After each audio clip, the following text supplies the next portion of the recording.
Hello, and welcome to the On-Premise IT Roundtable, the only podcast that dares to be both on topic and on location. Today, we find ourselves in a virtual location where we will be recording a great episode for you to listen to. I'd like to take a few moments for our panelists to introduce themselves, starting with Sam. Hi, everybody. I'm Sam Clements. You can find me on Twitter at Samuel_Clements, and I blog over at www.sc-wifi.com. All right, I'm Jordan Martin at BCJordan on Twitter. You can find me at networkcollective.com. Oh, hi, everybody. I'm Lee Badman, Twitter at WiredKnot, all one word, and I blog primarily at wiredknot.wordpress.com. All right. Thank you very much for joining us today in our virtual podcast domain. Let's go ahead and kick off this episode. We live in a world that is slowly being taken over by software. It used to be that you could buy a gadget or a widget and it came with everything you needed to run forever. And then someone figured out that the best way to fund development and fund continued investment in something was to charge for features. Fast forward to today, and pretty much everything you have on a device or in a piece of software is going to cost you money somehow. The premise for this episode is that feature-based licensing, especially when it comes to things in IT infrastructure, is a good thing.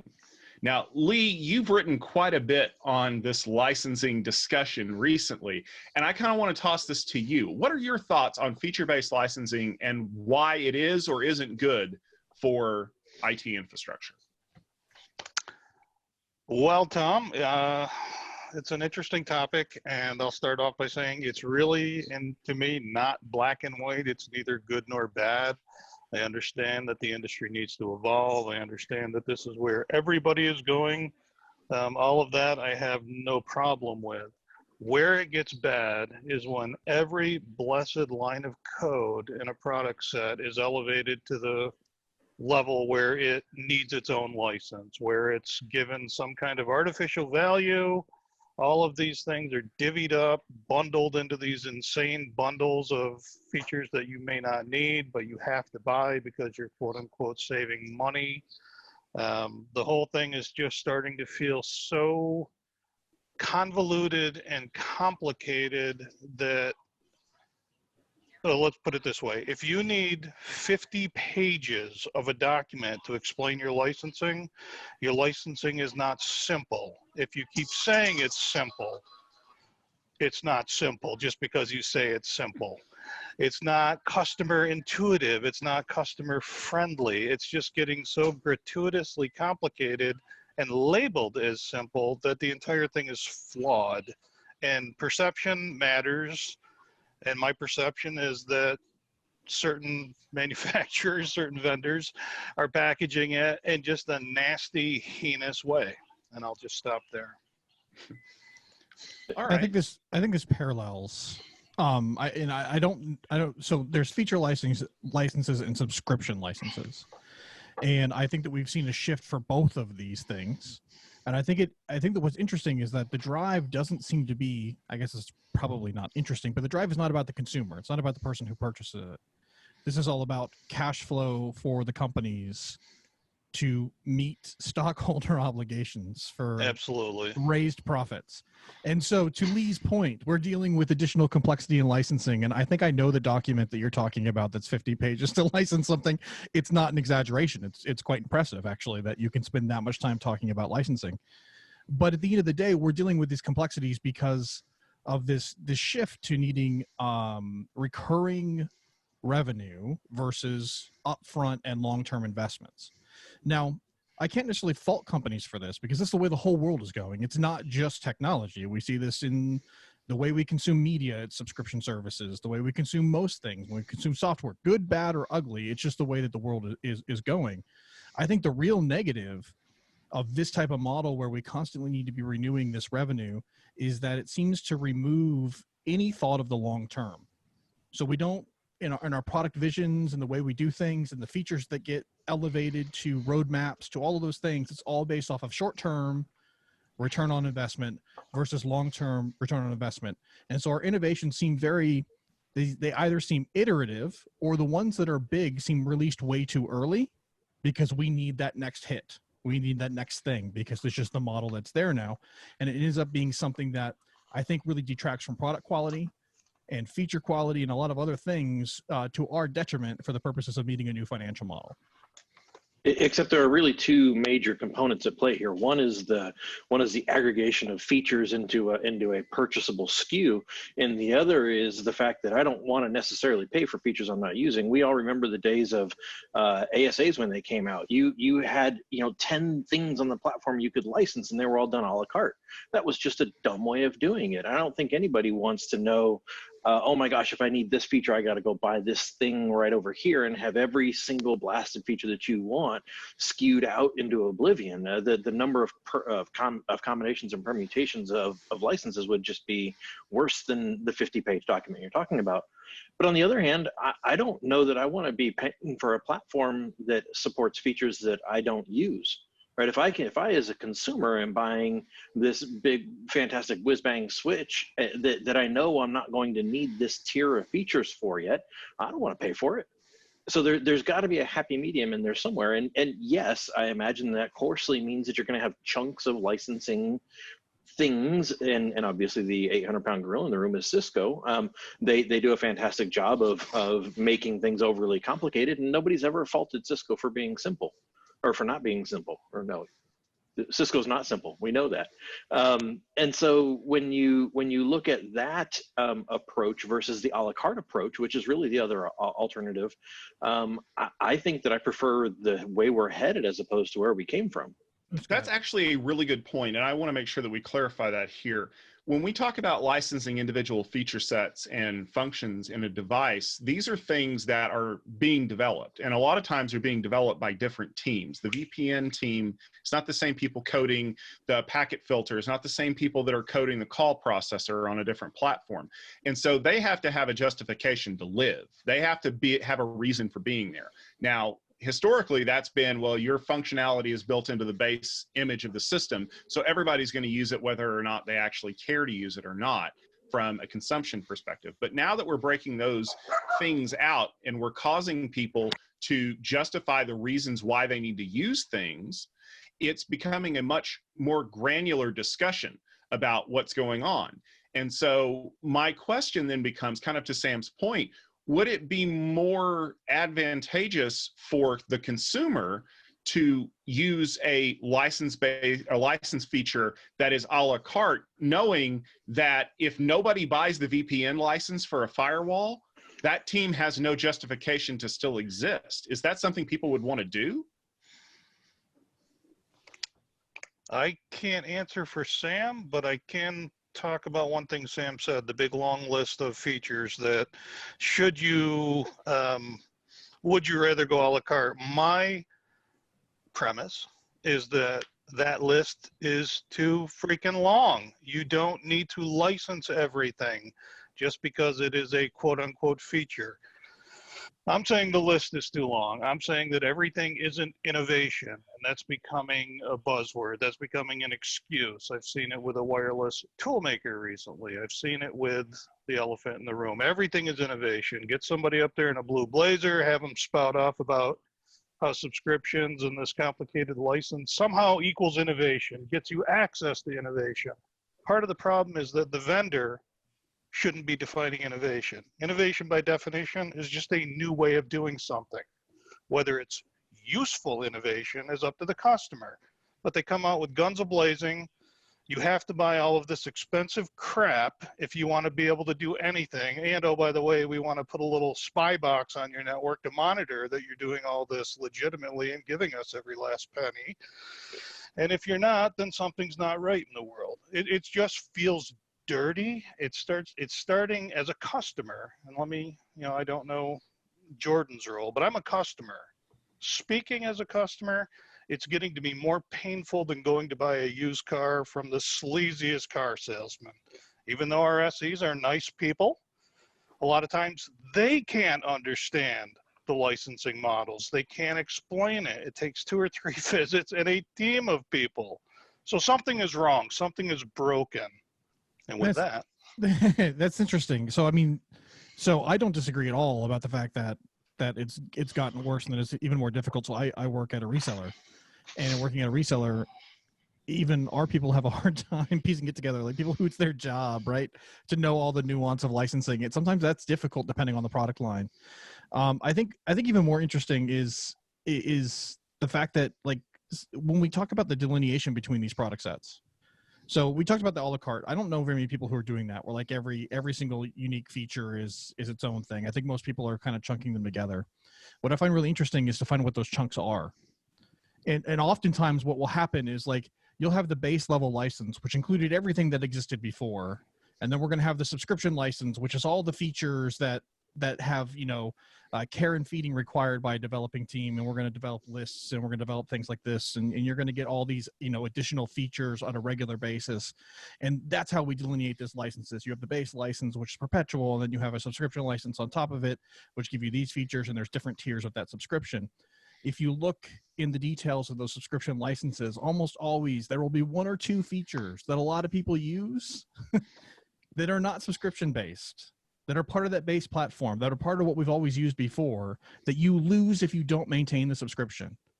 And so I'm not going to call out anyone specifically, but there are specific features that are used on product sets that we've seen go from a truly perpetual license with support to perpetual with added on service tiers, where there were features that require no development whatsoever, even line to line, so long as we don't change the actual underlying operating system. Things that are incredibly static, they get tied in to further entice people to paying this, this residual money coming in, which I think is a bit nefarious. I guess the concern that I really have is when you have organizations who are trying to figure out how to adopt this new way of consuming models or of consumption models, and that's really what it is, as far as I'm concerned. And I see it out of blasted every infrastructure vendor on the market, is they're trying to figure out how to make sure that they continue to justify their existence, continue to justify recurring revenue and income. It's, in my book, it's less about the thrashing around that has to do with the licenses. It's more about this deep dark secret that nobody wants to talk about, which is things like discount levels and customer levels and your relationship with your account team driving what it is you ultimately pay for something. If I want to buy something and Jordan wants to buy something and we go to pick a vendor, since Cisco seems to be the one we're picking on, we go to Cisco and you say, great, I want to sell that box. The price I pay is going to be different than the price that Jordan pays. And the reality is that all of these problems are ultimately problems because of the cost associated with them. And if that cost associated with them is negligible, then who really cares? And negligible is a matter of relationship, is really the problem. So to that point, Sam, I want to bring up another elephant in our room that is causing issues. And it's actually related to a non-tech industry, and that would be the cable company. So the cable company has had this model for years of the bundle. We're going to take a whole bunch of channels and we're going to put them together, and we're going to sell you that bundle. And then if you want this one channel or that one channel, you have to buy a different feature package, and you're going to get a whole bunch of stuff you really don't care about. I remember when I still had cable, my kids wanted to watch Nick Jr., and I got 15 other channels with Nick Jr. because that was only available in that one package. So the entire industry went backwards. And what they said was, fine, we're going to give you exactly what you want. We're going to give you the ability to buy things a la carte. But what they didn't do was give us a la carte pricing for exactly what we wanted. I cannot go subscribe to the Disney Channel for $2 a month. I have to buy Disney Plus, which includes the Disney Channel and the first run series that I want to watch, but also access to their back catalog. And it's priced at a tier that I can't pay less for. So I feel like the problem that most people have with feature licensing, as we've been kind of talking around this, is not just that they want to buy the features that they want, it's that they want to pay the bare minimum necessary to make the box functional. They don't want to buy the $500 a year Enterprise Plus license for one box that includes one feature they want and 12 others they don't. They want to be able to split that out. But I don't think companies are ever going to support that model, which is why ultimately we're going to be stuck with licensing individual features under a bundle umbrella. Because if they broke out that one feature, it would cost $100 a month just for that one feature. Yeah, it's No. well, I was going to say that I agree, because when I cut the cable, I did the same thing that Tom did. I went and I picked all the channels that I had before, rolled into a bundle. I'm paying just as much today as I want, only I'm paying it in 7 different transactions. The net cost to me as a consumer is the same, because I'm ultimately consuming the same number of channels. I'm just paying a whole bunch of people individually for it. But Right. in And that, so go ahead, Jordan. yeah. So, but in that, are you really getting anything a la carte though? Because even with that, like I'm still struggling to find an a la carte model, One. because those are One. still Yeah. bundles, right? Like everything is still bundles. Like when we started talking cut and cord, like a la carte was what everyone said, but then you went to every provider out there, and the minimum purchase was 35 channels. You know, like there was no way to get just the channel you wanted. Now we're starting to see more of the individual channels kind of breaking out, and now we see the whole market just kind of bifurcating. We're splitting everything up, and now it's like you said, so many different transactions. We're spending the same amount, but one channel, the value that the provider puts on that channel versus what I want to pay for that channel is disparate, and that will always be the case, because at the end of the day, it's the company's job to make as much money as possible. At the end of the day, it's the consumer's job to pay as little as possible for the things that they need. And so that both people are going to push to both ends of the spectrum, and it's going to land in the middle. I don't think you're ever going to find a time where that's not true. What I will say is that as we've seen these feature bundles get added, I don't necessarily feel as if the cost has gone down if you've opted for less. I feel like the cost just kind of stays as a baseline, and then they add additional things on top that if you want to keep progressing, you've got to pay even more, versus I guess what the traditional model is when we talk about networking gear is you buy a piece of gear and you own it for 5 to 6 years or however long your refresh cycle is. And 5 to 6 years later, you're going to pay about the same amount, but you're going to get a newer piece of gear with new features.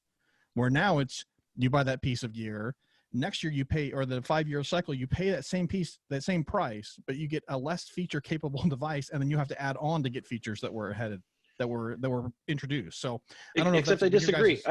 I disagree with what you're saying there, because if you compare list price of a 3550 inline from 10 years ago compared to list price of a 3750 or a 3850, same number of ports, same PoE capabilities, budget for budget, you're paying way more today because prices go up.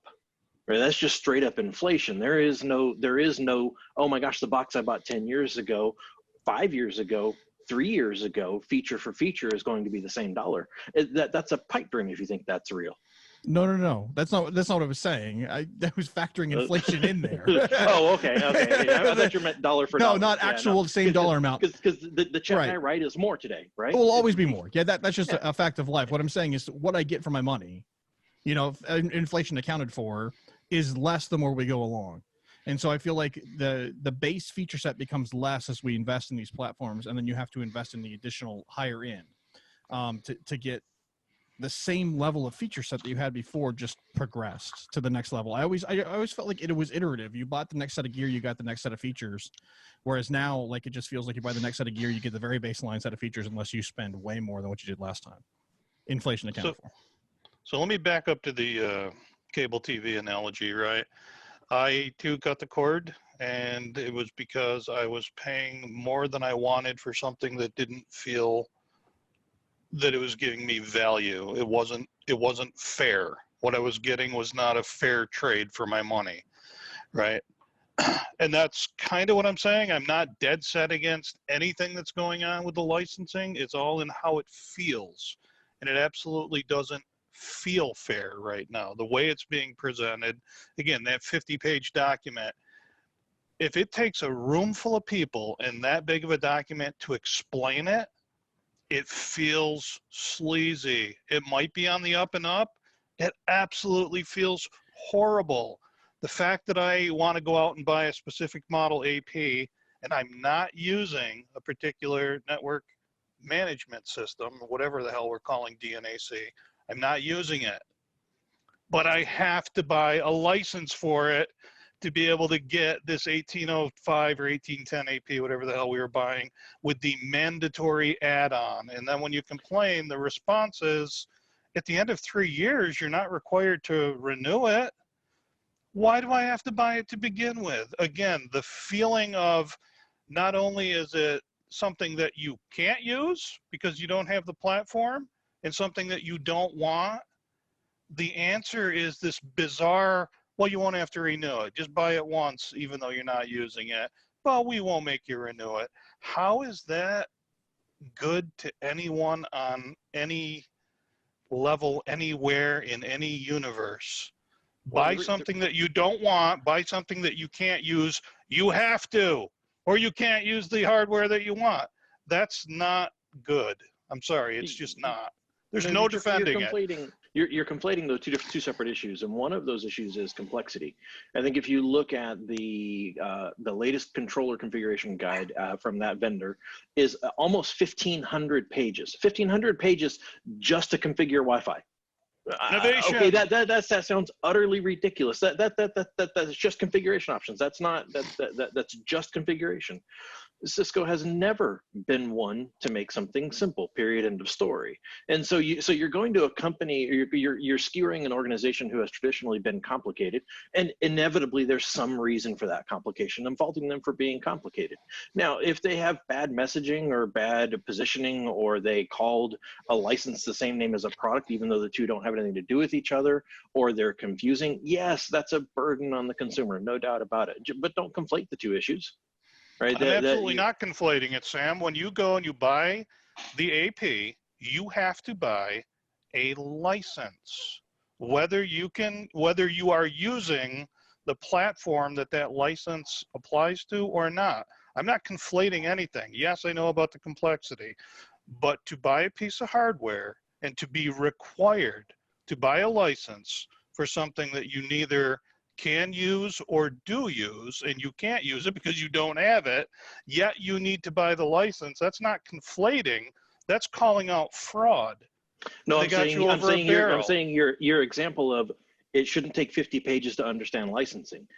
That's complexity. 50 pages for licensing equates to 1,500 pages for a controller config.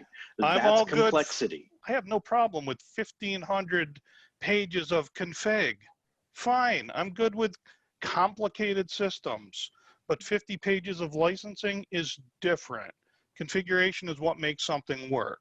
Licensing is, okay, this is all the creative ways we're going to separate you from your money, and we are going to fog you so bad and smother you with buzzwords and tell you how freaking simple it is that you just get lost in it, your eyes roll back, and you'll capitulate. And again, from the consumer perspective, only talking about licensing, not the complexity of the systems, I'm telling you that to me, it just feels absolutely, all I can think of is dirty and fraudulent and sleazy. There's not a kind word I can throw at it to balance how the perception is to me. And I can't believe any of this was run by focus groups, or who in their right mind thought that this would just feel okay to people. And that's enough out of me. Go ahead, Jordan.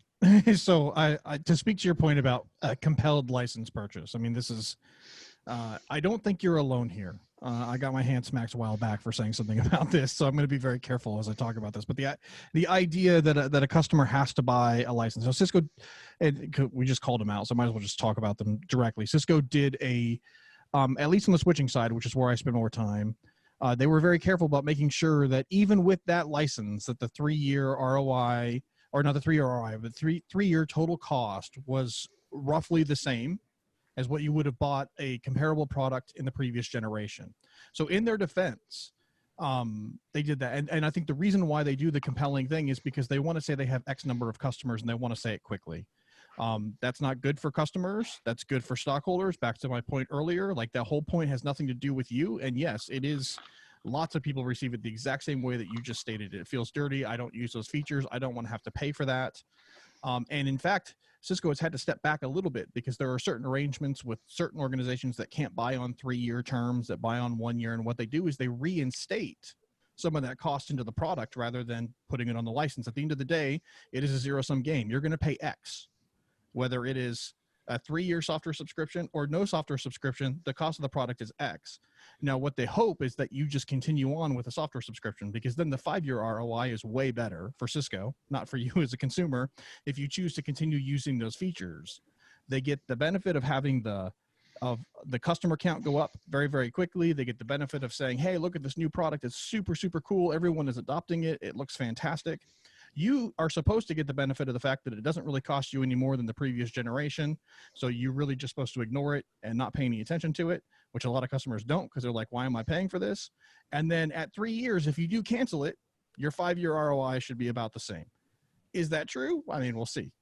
We're not long enough into the product lifecycle to know whether that's where we all come out, but that was the general thought behind that. But I agree. It's the first time in my experience in networking where there has been a license that has been compelled, regardless of whether or not you use the feature, that you had to buy a license with a product. And that has nothing to do with you. It has everything to do with impressing stockholders. Well, except for the fact that we see precedents for this in the industry, right? That's how Meraki got its roots, and Meraki, way before the Cisco acquisition, had compelled licenses as well. They were absolutely mandatory. And I think the difference there is that they set a precedence, and their precedence was we're going to tie core functionality of the product to this license being valid or not. And to their credit, they haven't shifted on that, which is when the license runs out, the gear stops working. And so it's not that there wasn't a precedence for it. That absolutely has been the case, but we are all struggling with all of these other vendors, not just Cisco, trying to figure out how to go replicate that OpEx success, right? And I see more and more organizations, internally, enterprise organizations, who focus on reduced CapEx spend, increased OpEx spend. It's simply more predictable.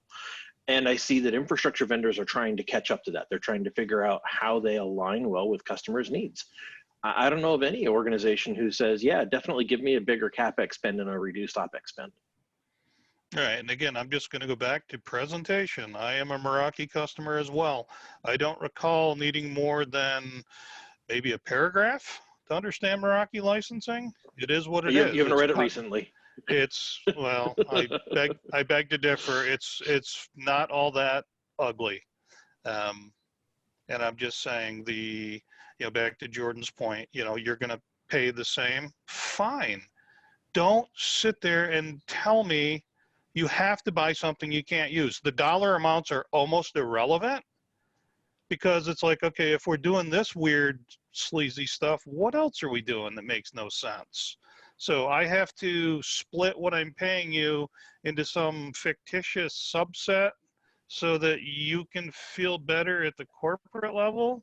And again, then we kind of combine that with anything that comes out of that particular product set is going to be buggy for a couple of years. We're pricing it like a Cadillac, but you're lucky if you get a Pinto for a while until all the bugs are ironed out. I mean, there's just so much here that's wrong, and we're calling it all innovation. And then, like I say, the Blue Blazer product manager guy blogging about how this new strange double speak and made up language and this stuff you have to decode. Yeah, well, you're paying for a license. You're not really going to use it. It's all good. Innovation. Oh, bullshit. It's not. It again, lift the fog, cut that licensing document down to 5 pages, 10 pages, and stop making everybody live in this fog, and it won't feel as bad, even though this is where it's all going.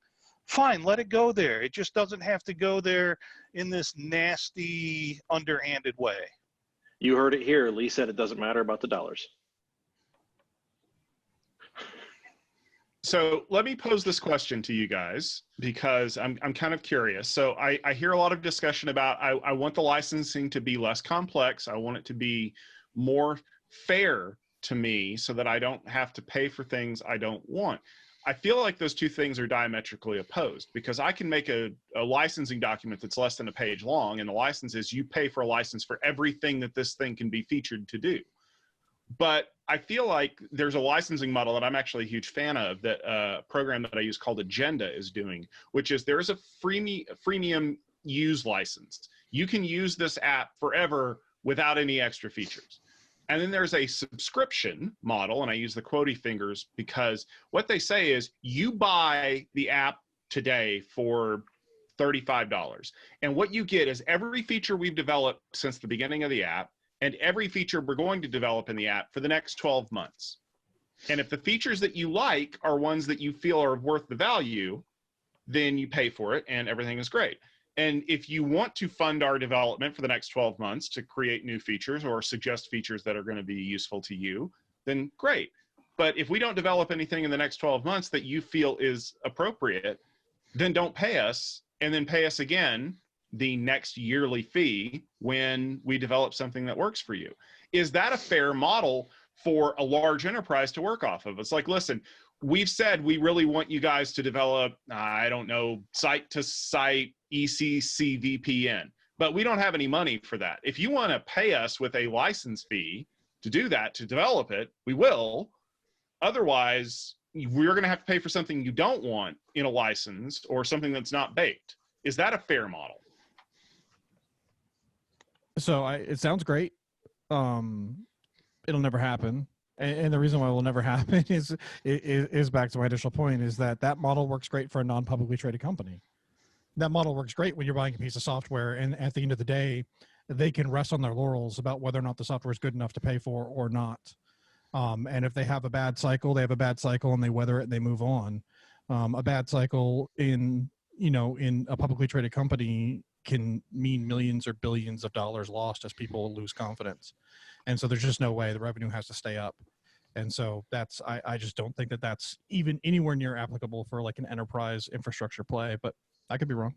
Yeah, I would agree with I would agree with Jordan. Absolutely. It's sounds great in theory, but it just isn't happening. But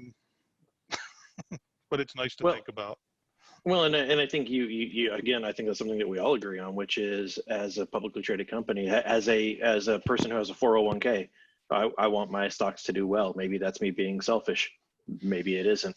But if I invest in these organizations, I want them to continue to make money, right? And I think that's everybody's prerogative. I hate to say unabashedly capitalist, but why is it bad for me to want to invest in the stock market and make some money? It's not. It's all not. of these things are a two-edged sword. It's all about perspective. Because I think we keep talking from the consumer perspective because that's the side that we live on, or that's the side that we help. But at the end of the day, Cisco and all these companies are not evil for trying to create profit. They're not doing anything that's bad for people individually. They're just trying to find revenue streams that work, that make them as much profit as possible for the people that have invested in them. And there's nothing inherently bad about that, but it's at odds with the consumer, right? And it's just finding balance between these two things. Because just like I have stocks too. Like, I like to see them do well. And the reality is that the subscription model does wonders for bringing stability to a stock price. It just really does. And that's what everyone's looking at, is instead of having these big ebbs and flows with, well, we had big purchases this year and this year was a down year, it just kind of all flattens out and everyone can have, reliable revenue. And being someone that runs a very, very small business, like, I like regular revenue, like, don't get me wrong. I like regular revenue over influxes of large cash here and not large cash over here. So, I mean, I understand the motivations, but at the end of the day, it's a balance. And when I look at it and I say that it is negative, it isn't because either side of the equation is negative. I think it's negative in the long run for product quality. I think that what we see from bad product releases, and Lee, you kind of insinuated this, like we see a new product come out way too early, is because of this cycle, where before someone might have held on to that for a year or two and said, hey, like, let's get this thing like really solid before we get it out the door. And then when we release it, it will sell like hotcakes and it will work perfectly and everyone will love it and they'll continue buying it. Now you're going to buy it, and because you want it, because it sounds great, and it takes a while to get there because it was just so half-baked on the initial release because they just had to get it out the door because it was the next thing for revenue. Except that's not a new problem. That's not a problem unique to our industry. Look at the automotive industry. Nobody will ever encourage you to buy the first year of a GM vehicle. Period. End of story. No. I mean, and I hate to say that that's just the way it is, but that's not unique to us. No, I don't think so. I agree with you. I don't think it's unique to us. I think the problem has gotten worse, is what I'm saying. I'm not saying that the problem hasn't existed before. What I'm saying is that the problem has gotten worse because we're even more compelled to release earlier. Yeah, and I will say that no place is marketing more wild and crazy than with wireless networks. And some of that is the standards are so open-ended and all of the things that could happen, and marketers seize right on that. So I'm going to say, nobody is going to say, if I go out and I buy that new car, I'm going to be able to use the transmission. I might have to take it back for the occasional recall, but I'm going to be able to use the car the way it's delivered. you buy a lot of network stuff. It's just not the case. All the, hype and smoke about how great this thing is and all the stuff it can do and all of that. The standard isn't even there yet. Or the standard is there, but the maturity of the products aren't, but they're marketed as if it were, a mature thing, and you go right to the top end of 802.11ax. Right now, 3/4 of anything to do with AX is turned off globally for all product sets. So the marketing in networking is different. The reality in networking is absolutely different from the car industry, the automotive industry, and that just is what it is. Just real quick, I don't know how many days ago now it was, just a few days ago, I put out a Twitter poll about, do you think that licensing of networking equipment, is the networking industry becoming predatory in their licensing? 264 people replied. 93% said yes, in some way, fashion, or form. Half of that 93% said yes. The other half said it depends on the vendor. So 93% of 246 people, and I'm assuming they're all networkers, replied and said that this is predatory, the way it's all starting to go. And again, back to my opinion, it's just the way it feels. That word balance has come up a couple of times. Something needs to be skewed so that, yes, you can make your profits and you can have your Cisco Live and hire all your Hollywood people to do your keynotes, and you can do these gigantic, big ass, expensive after parties and live the lifestyle you want to live as a corporation. But at the same time, there has to be some adjustment made for the customer so it doesn't feel so nasty. 93% of 264 people say so. So it's not just me.